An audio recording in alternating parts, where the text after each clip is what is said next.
Salman Shah issue নিয়ে বিভিন্ন সময় অনেকেই মুখ খুললেও মুখ খোলেননি সালমান শাহের স্ত্রী সামিরা হক। সম্প্রতি অনলাইন নিউজ পোর্টালে কথা বলেও টিভি ক্যামেরার সামনে আপাতত আসতে চান না সামিরা। কারণ পিবিআই এর তদন্ত রিপোর্ট আসার পরেই টিভি ক্যামেরায় কথা বলবেন তিনি।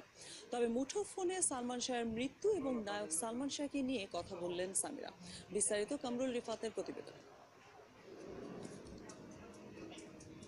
কেন মিডিয়ার সামনে আসেন না, কেনই বা কোনো কথা বলছেন না, এমন প্রশ্নে সামিরা জানান, আমি কেন মিডিয়াতে আসিনি, আমি কখনো ইমনকে নিয়ে একটা কোনো নেগেটিভ স্টেটমেন্ট দিতে চাই না।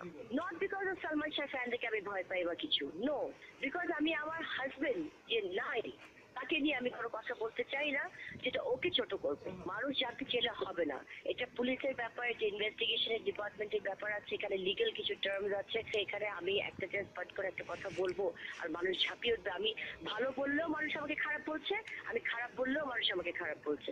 মানুষ তো আমাকে সুযোগই দিচ্ছে না কথা বলার। সালমান শাহ 4বার আত্মহননের চেষ্টা চালায়, এমনটি দাবি সামিরার। তবে সবকিছু ছাপিয়ে তিনিও সুষ্ঠু তদন্ত চান। জীবনে 4 বছরে ও খুব খুশি ছিল, আমার সাথে ভালো ছিল, কোনোদিন ওর সোসাইটি অ্যাটেম্প দেয় নাই।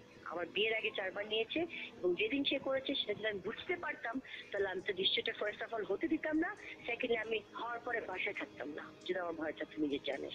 আমি কিন্তু চাই যে সুস্থ তদন্ত হোক, তো আমি চাই যে এফবিআই পারলে আসুক, যেটা যেরকম যে দিক দিয়ে সম্ভব। সালমান শাহকে নিয়ে স্মৃতিচারণ করে তিনি বলেন, সালমান শাহ ইজ সালমান শাহ, ও he was larger than life. ওর সাথে কোনো তুলনাই নেই কোনো অ্যাক্টরের, কোনো হবেও না বাংলাদেশে আর কোনো দিন। ইমনের অ্যাক্টিং স্কিল কিন্তু সাংঘাতিক অন্যরকমের ছিল, এটাকে দেখা যাবে। কেন সালমান শাহ আত্মহত্যা করবে এমন প্রশ্নে তিনি জানান, এরা যদি তাদের সাথে তার সম্পর্ক নষ্ট হয়ে গেছিল তখন, কারণ সে ইলেকশন করতে যাচ্ছিল এবং ইমন এটা কোনোভাবে চাচ্ছিল না। এটা মা ছেলের একটা দ্বন্দ্ব ছিল, এক সেটা সে কষ্ট পেত খুব। সেকেন্ড ছিল তার যে ডিরেক্টর্স অ্যাসোসিয়েশন, প্রডিউসার অ্যাসোসিয়েশনে তার একটু দেরিতে যাওয়াতে, ঝগড়া করাতে, তার একটু রাগ হয়ে যাওয়াতে কিছু জবাব দিল, সেখানে সে 2বারই বয়কট হলো 2 জায়গায়। আপনি যান 1996 এর রেকর্ডে যান, গো ব্যাক টু 1996। তারপর শাবনূরকে নিয়ে একটা বড় ইস্যু ছিল তখন, শাবনূরকে নিয়ে খুবই লেখালেখি হচ্ছিল তখন ওকে নিয়ে, আমিও বিশ্বাস করেছি তখন, আমারও অনেক কিছু বিশ্বাস করার মতো কারণ ছিল। সালমান ও তার ভক্তদের নিয়ে সামিরা জানান তার মতামত।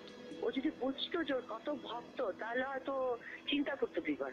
ওর জন্য সব ক্রেজ ছিল, সবকিছু ছিল, কিন্তু ও কিন্তু বুঝতে পারতো না।